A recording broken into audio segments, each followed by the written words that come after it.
Eugenia.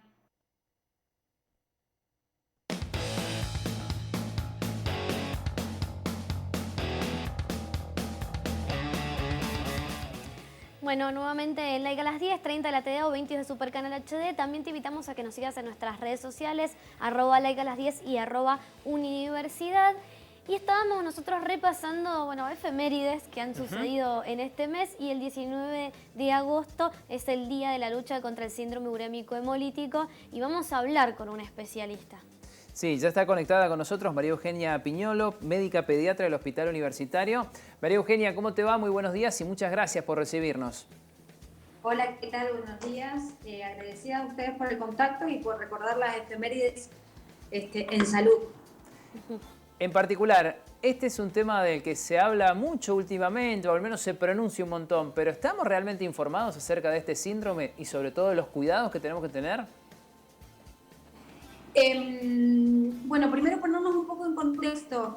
El Día Nacional del Síndrome Urémico Hemolítico es un día en honor para recordar al doctor Carlos Gianantonio, que fue un médico pediatra de la Argentina, que estuvo muy implicado y fue casi el que dudó o pensó en el síndrome urémico hemolítico y el que empieza a estudiar a los pacientes con este síndrome, y las primeras bibliografías nacionales e internacionales tienen que ver con él. Las edita, las hace, las redacta él, ¿sí? Por eso cada 19 de agosto, en conmemoración a su fecha de nacimiento, se declara a partir del 2015 o un poquito antes el Día Nacional del Síndrome Urémico Hemolítico. Y en la Argentina lo que tenemos es la característica es que la incidencia de síndrome urémico hemolítico es muy alta. Por eso el doctor Gianantonio, preocupado por este síndrome, es que empiece a estudiarlo. Claro. El síndrome urémico hemolítico está relacionado con determinadas bacterias intestinales, sobre todo con la bacteria Escherichia coli, que produce una toxina que es la toxina Shiga, ¿sí? No todas las bacterias intestinales, no todos los Escherichia coli producen este tipo de toxinas, por eso está relacionado con el Escherichia coli, productor de la toxina Shiga, ¿sí? Y esta bacteria está principalmente en el intestino del ganado bovino, sobre todo, porque también lo podemos encontrar en ovejas, en cabras, en aves, pero no siempre tan presente como en el intestino de la vaca. Y al momento de faenear la vaca, la vaca en general defeca, y en la manipulación del faeneado, digamos, del producto de faena, se pega a la carne. ¿Sí? Ahí se pega a la carne, con lo cual, si nosotros consumiéramos ese producto, ese bife, esa carne, ese asado bien cocido, no habría problema, porque la bacteria se inactiva a partir de los 70 grados. Pero en la carne picada, sobre todo, en donde uno hace una mezcla de la superficie, va al interior y hay un movimiento de carne, si la carne picada, en este caso la hamburguesa, no está bien cocida en el interior, hay riesgo de que contenga la bacteria productora y producir el síndrome urémico hemolítico. Por eso siempre hacemos muchísimo hincapié en que las carnes y sobre todo las hamburguesas y los productos que contengan carne picada, como empanada, pastel de carne, pastel de papa, tengan buena cocción, que no queden medios crudos en el interior. ¿Cómo nos daríamos cuenta que una hamburguesa está bien cocida, en caso de que sea casera? Es que cuando el suero que despida sea totalmente transparente, no sea un líquido sanguinolento. ¿Sí? Bien. Otra manera también de adquirir esta bacteria es por contaminación. Digamos, cuando yo, por ejemplo, en el supermercado está el carnicero y después agarro la carne, o en la carnicería agarro la carne y me voy al sector lácteo y dejo por manipulación de esa bolsa que por ahí el cero manipuló, agarro el yogur. Bueno, la bacteria tiene la propiedad de quedarse pegada en diferentes superficies. Y si estos productos, por ejemplo lácteos, yogures o frutas contaminadas o verduras contaminadas, no son lavados adecuadamente, también pueden, por contaminación, producir síndrome urémico hemolítico. Con lo cual es muy importante, primero, conservar la cadena de frío en todos los alimentos que así lo necesiten. Segundo, lavarnos muy bien las manos antes de cocinar. Lavar muy bien frutas y verduras, porque aunque no tengan contaminación por contacto, a veces las verduras y frutas son regadas con agua contaminada, o que por ahí el ganado bovino ha contaminado con la defecación, entonces puede quedar, cuando riego esa verdura, ser agua contaminada. Entonces, lavar muy bien siempre las frutas y verduras, lavarlo en las manos. Tratar de usar diferentes utensilios y tablas para lo que es carne cruda, de lo que es verdura y frutas, diferentes cuchillos. Y si no tengo la posibilidad de usar diferentes tablas y cuchillos, por lo menos asegurarme un buen lavado de manos y de los utensilios de cocina si estoy cocinando si estoy cocinando carnes y verduras. Eugenia, ¿sí? Eugenia, ¿cuáles son los síntomas del síndrome urémico hemolítico? ¿Cómo me doy cuenta o cómo yo puedo, sospechar y tener que ir al médico, no?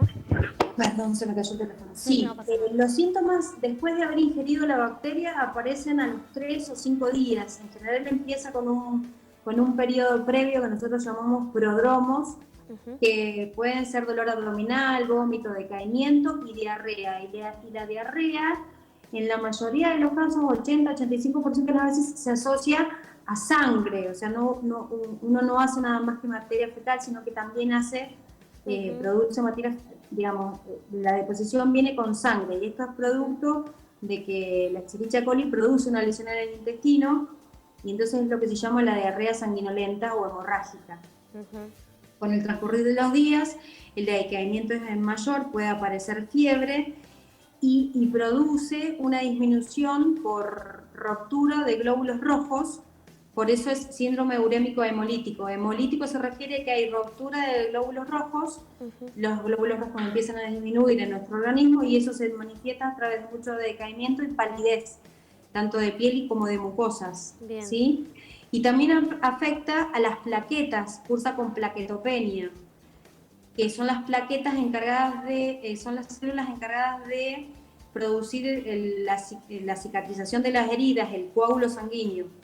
Como esas células disminuyen también por acción de la toxina de la bacteria, lleva a una plaquetopenia y la plaquetopenia se manifiesta en forma de hematomas o unas manchas que se llaman petequias, que son más pequeñas que los hematomas, en color púrpura, todas chiquititas una al lado de otra. Por ahí me rasco y en el solo rascado me queda todo un rash de petequias, ¿sí?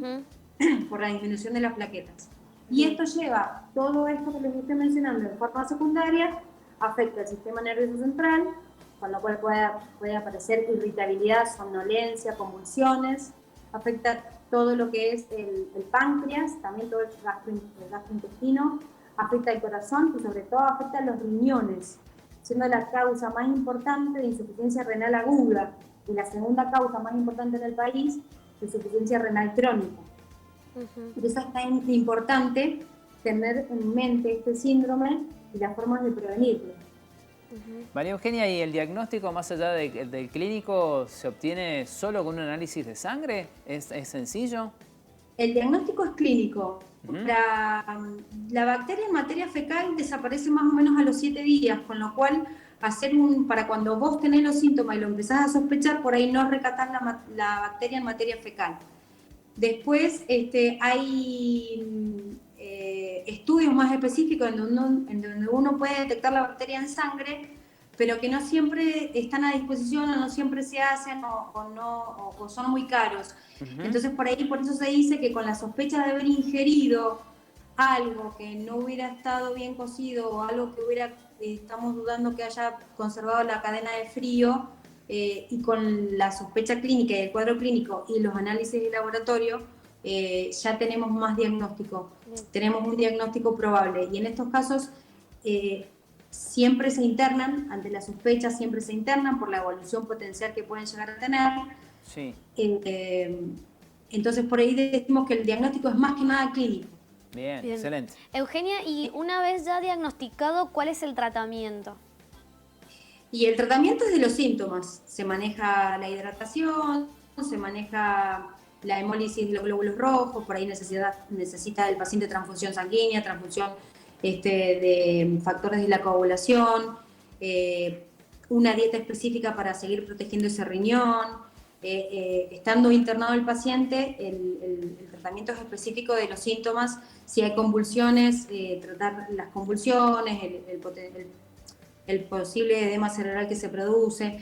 La mayoría de las veces, con un diagnóstico a tiempo, uno se cura del síndrome urémico hemolítico y no hace falta no quedan secuelas.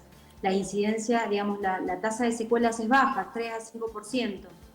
Pero bueno, la mayoría se cura. Lo que pasa es que hay que sospecharlo a tiempo y tratarlo a tiempo. Claro, bien, perfecto. María Eugenia, si te parece, repasamos de forma muy sencilla, pues ya hablamos de la manipulación, los cuidados, pero cuando se trata de niños, y solo de niños y de niñas, carne molida, cocida, cuidada en la casa, ¿tampoco? ¿Y hasta qué edad? Mirá, carne molida no, hasta mayores de 2 años por lo menos. El síndrome urémico hemolítico tiene una población que es entre los 6 meses y los 5 años. Pero seguro que hasta pasados los 2 años, antes de esa edad, carne molida no. Ni casera, ni de las cadenas de hamburguesas, carne molida no. Y en caso de ofrecer carne a los niños, siempre muy buen lavado de manos, buena cocción, que no quede crudo, cambiar los utensilios, no usar las mismas tablas para verduras y frutas que para carne, cuidado con las cadenas de frío, cuidado con ir al baño y no lavarme bien las manos, sobre todo la persona que cocina, encargada de la alimentación de los infantes. Todas estas medidas de prevención que por ahí uno no las tiene cómodo, pero son muy necesarias en el momento de prevenir el síndrome urémico hemolítico y la contaminación secundaria de los alimentos. Perfecto. María Eugenia, muchísimas gracias por esta comunicación, por todas las recomendaciones que nos has dado. Muchas gracias. Bueno, chicos, muchísimas gracias a ustedes. Seguimos en contacto. Un abrazo. Hasta luego. Bien, todas las recomendaciones de la DOC respecto al síndrome urémico hemolítico. Bien, va a quedar después en nuestro canal de YouTube toda la entrevista para que la puedas repasar o compartirla con algún familiar si escuchaste algún dato que te interesa. Si estás descubriendo, como muchos, que hay cosas que en casa a veces no hacemos del todo bien y que con un simple cambio de hábito podés hacer la diferencia. Estamos hablando de la salud, no solo de nosotros, sino de los más chicos, que es lo más importante. Así es. Nos vamos a una pausa, ya volvemos con más de Laiga a las 10.